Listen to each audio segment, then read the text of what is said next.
चलिए आज हम बात करते हैं भौतिक विज्ञान का। हम लोग का पहला चैप्टर समाप्त हो चुका है, प्रकाश का परावर्तन एवं विवर्तन। उसको हमने आपको पूरा भेज दिया, लिख लिए होंगे आप, आशा करते हैं। अब हम लोग पढ़ेंगे एकांकिक प्रश्न के बारे में, जो एग्ज़ाम में, बोर्ड परीक्षा में अक्सर पूछे जाते हैं। 2 नंबर, 4 नंबर, वो भी कृपया में 1 नंबर। तो उनके बारे में हम आज पढ़ेंगे। तो चलिए देखते हैं। पहला प्रश्न है सबसे इजी क्वेश्चन, और बहुविकल्पीय में अक्सर करके ऐसे क्वेश्चन आ जाते हैं।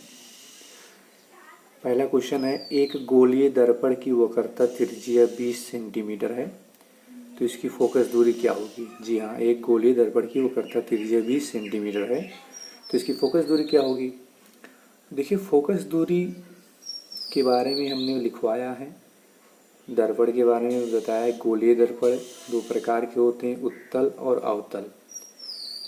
तो उसके बारे में हम पढ़ेंगे, आपको स्क्रीन पर दिखाई दे रहा होगा। एक फार्मूला होता है, फोकस दूरी बराबर वक्रता त्रिज्या बटे 2। क्या होता है? बटे 2 होता है। तो इसमें हम क्या करेंगे, फोकस दूरी को हम एफ से लिखते हैं, स्मॉल एफ। वक्रता त्रिज्या के बारे में आप जानते हैं, रेडियस। तो यहाँ वक्रता त्रिज्या है, तो इसलिए इसका आर लिखेंगे, कैपिटल आर बटे 2। अभी हमने सवाल में देखा है, पुनः एक बार सवाल देखते हैं कि इसमें एक गोलीय दर्पण की वक्रता त्रिज्या कितनी है? 20 सेंटीमीटर। वक्रता त्रिज्या कितनी है? 20। यानी हमें यहाँ पे दिया है क्वेश्चन पहले में कि गिवन वक्रता त्रिज्या बराबर कितना दिया है?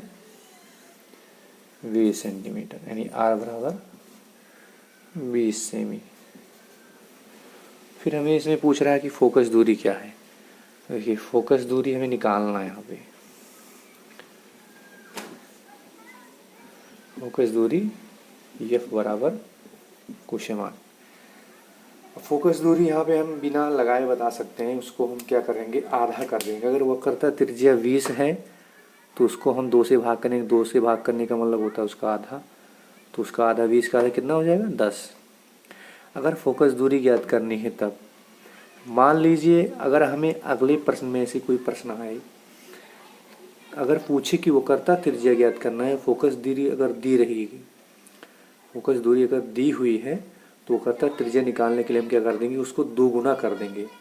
सपोज डेट मान लीजिए यहाँ पे वक्रता त्रिज्या दिया है, यहाँ पे फोकस दूरी दी होती तो यहाँ पे 20 है। अगर मान लीजिए फोकस दूरी यहाँ 20 होता तो उसका 2 गुना 40 हो जाता। तो ऐसे सवाल को हम बिना लगाए भी बता सकते हैं, लेकिन जब हम जानेंगे तभी लगाएंगे। तो चलिए सॉल्व करते हैं।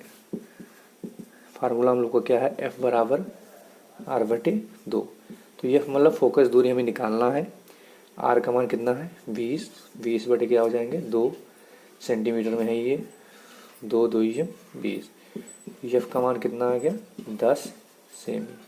अब ध्यान देने की बात यहाँ ये है, अक्सर कहीं कहीं एग्ज़ाम में पूछने लगता है कि अगर फोकस दूरी ज्ञात करते हुए ये भी बताइए कि दर्पण कैसा होगा। तो यहाँ पे देखना ये है कि फोकस दूरी हम लोग का किस में है? प्लस में है। तो हम सदैव याद रखेंगे, अगर फोकस दूरी धनात्मक है, प्लस में है, देखिए यहाँ पे माइनस तो लगा नहीं, प्लस छिपा होता है, तो हम यहाँ कह सकते हैं चूँकि फोकस दूरी धनात्मक है, अंतः दर्पण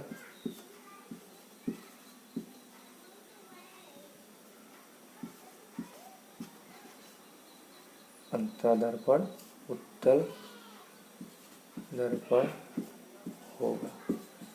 तो आई होप आप लोग को समझ में आया होगा। तो इसको लगाइए। और अभी हम 2-4 क्वेश्चन। अब यहाँ पे ध्यान देने की बात ये है कि अगर फोकस दूरी प्लस में आया तो कौन सा दर्पण हो जाएगा? उत्तल। अगर यहाँ पे माइनस में आ जाता तो हम क्या करेंगे, यहाँ पे उसको हम ये समझ लेना है कि आपका उसका उल्टा हो जाएगा, अवतल हो जाएगा। बस यहाँ पे हम बिना देखे बता सकते हैं कि दर्पण कैसा होगा। जैसे यहाँ पे वक्रता त्रिज्या प्लस में है ना, यहाँ हम बता सकते हैं जब प्लस में है वक्रता त्रिज्या तो फोकस दूरी भी प्लस में होगा। सपोर्ट अगर इसमें फोकस दूरी माइनस में है या वक्रता त्रिज्या कोई भी माइनस में होगा तो आपके क्या हो जाएंगे, वो माइनस में ही आएंगे। ठीक है, चलिए।